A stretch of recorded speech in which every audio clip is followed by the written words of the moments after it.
Ang kawawang Risa. Talo? Talo? Talo!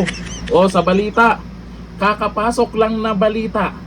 Ibinasura ng Prosecutor's Office ang isinampang cyber libel case ni Senator Risa Hontiveros sa iba't ibang personalidad dahil sa lack of prima facie evidence. Aguroy, kakapasok lang ng 2026? Talo? Paano na yan? Yung malas mo sa 2028, tatakbong presidente to? Sa tingin nyo, mananalo? Ibinasura ng Prosecutor's Office ang reklamong cyber libel na inihain ni Senator Risa Hontiveros laban sa ilang mga personalidad matapos umanong mabigong makitaan ng sapat na ebidensya upang magsampa ng kaso sa korte. Nako, itong mga personalidad na to, sino-sino to? Baka naman malaki ang tawa nila ngayon. At si Risa, luwaan, malungkot, kawawa.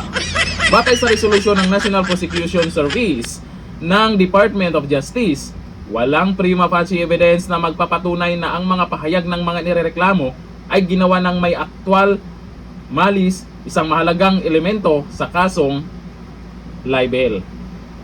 Ayon sa inilabas na dokumento ng panel, hindi umano napatunayan na alam ng respondent na mali ang kanilang mga pahayag. Linaw sa resolusyon na ang mga pahayag na ginawa ng mga respondent sa pamamagitan ng online videos at nakasulat na komento ay may kaugnayan sa isang video na testigong si Maurilio.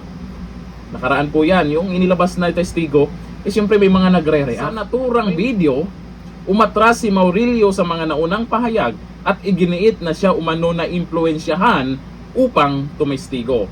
Ito po yung witness na bumaliktad at may mga sinabi na may pera-perang nagaganap. At siyempre may mga magre-react. Inilabas na po kasi sa social media, binalita pa, Risa. Pero siguro na-hurt si Risa dito sa mga banat ng mga vlogger. Tapos yung mga komento, pinagtutulungan siya. Ayun, nagsampa ng kaso. Ang resulta, talo. Ayon pa sa DOJ panel, ang mga pahayag ng mga respondent laban sa senadora ay maaaring ituring na nakakasakit. Subalit hindi automatikong nagiging batayan ng kasong kriminal. Binanggit din sa resolusyon ang posisyon ng Korte Suprema na ang pagiging sensitibo ng isang opisyal ng gobyerno ay hindi dapat maging hadlang sa malayang talakayan ng mga isyong may kinalaman sa pampublikong interes, lalo na kung maaring ito'y magdulot ng chilling effect sa publiko. Totoo kaya yung mga sinasabi ni Maurilio, Risa? Dahil dito, inirekomenda ng panel ang pagbasura bilang sa respondent ng dinismiss na kaso. Ito po sila. Sina Attorney Tocacio, si Byron Cristobal o si Banat Bay, Jeffrey Celis o si Ka-Eric, si Crisette Laureta Chu, si Jose J. Sonsa, at Alex Destor na kilala rin sa bilang Tio Moreno. Aba, congratulations sa inyo ha. Naku, maiingay pa naman to sa social media. Malalaki ang followers nito. Malamang mag-iingay na naman to, Risa. Senador ka naman. Kung ano naman yung nakikita namin o kagaya nakaraan, ipinakita naman sa Senado yung mga nagaganap na hearing. Tapos bumaliktad yung isa, binalita.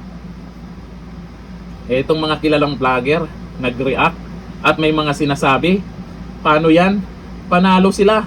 Sa huli, sinabi ng panel na walang sapat na batayan upang asahan ang makatuwirang posibilidad ng hatol na magkakasala laban sa alinman sa mga inireklamo, dahilan upang tuluyang irekomenda ang pag-dismiss ng kaso.